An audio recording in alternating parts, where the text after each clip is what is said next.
സിക്കിം നാംജി തുരങ്കം തകർന്നുണ്ടായ ദുരന്തത്തിൽ കാണാതായ മലയാളിയുടെ മൃതദേഹം കണ്ടെത്തി. കോട്ടയം സ്വദേശി അനീഷ് മോഹനാണ് മരിച്ചത്. ഇന്നലെ രാത്രിയാണ് മൃതദേഹം കണ്ടെത്തിയത്. അതേസമയം ദുരന്തത്തിൽ ഇതുവരെ 22 മരണമാണ് സ്ഥിരീകരിച്ചത്. തിരച്ചിൽ ഇപ്പോഴും പുരോഗമിക്കുന്നതായി രക്ഷാപ്രവർത്തകർ അറിയിച്ചു. വിവരങ്ങളുമായി ഫെമിന ചേരുകയാണ്. ഫെമിന, ഈ ദുരന്തത്തിൽപ്പെട്ട ഏക മലയാളിയാണ് ഈ കോട്ടയം സ്വദേശി എന്നാണ് മനസ്സിലാക്കാൻ കഴിയുന്നത്. ഏതായാലും ഇനി അവിടെ നിന്ന് മൃതദേഹം നാട്ടിലെത്തിക്കുന്നതിനുള്ള നടപടിക്രമങ്ങളാണ് പുരോഗമിക്കുന്നത്. ഈ നാട്ടിൽ നിന്ന് മറ്റാരെങ്കിലും അവിടെ എത്തിച്ചേർന്നിട്ടുണ്ട്? എന്താണ് ഈ രക്ഷാപ്രവർത്തനവുമായി ബന്ധപ്പെട്ട് കൂട്ടിച്ചേർക്കാനുള്ള മരിച്ച 22 പേർ എവിടങ്ങളിലുള്ളവരാണ്? ആളുകളെ തിരിച്ചറിഞ്ഞിട്ടുണ്ട്? എന്താണ് വിവരങ്ങൾ?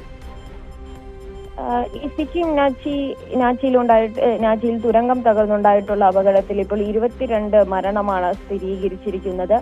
തിരച്ചിൽ ഇപ്പോഴും പുരോഗമിക്കുകയാണ്. 3 പേരെ കൂടി കണ്ടെത്താനുണ്ട്. ഇന്നലെ മാത്രം 9 മൃതദേഹങ്ങളാണ് കണ്ടെടുത്തത്. അതിൽ മലയാളിയുടെ കോട്ടയം സ്വദേശിയായിട്ടുള്ള അനീഷിന്റെ മൃതദേഹം ഇന്നലെ ലഭിച്ചതായിട്ട് മുംബൈയിലെ നോർക്ക ഓഫീസിന് അറിയിപ്പ് ലഭിച്ചിട്ടുണ്ട്.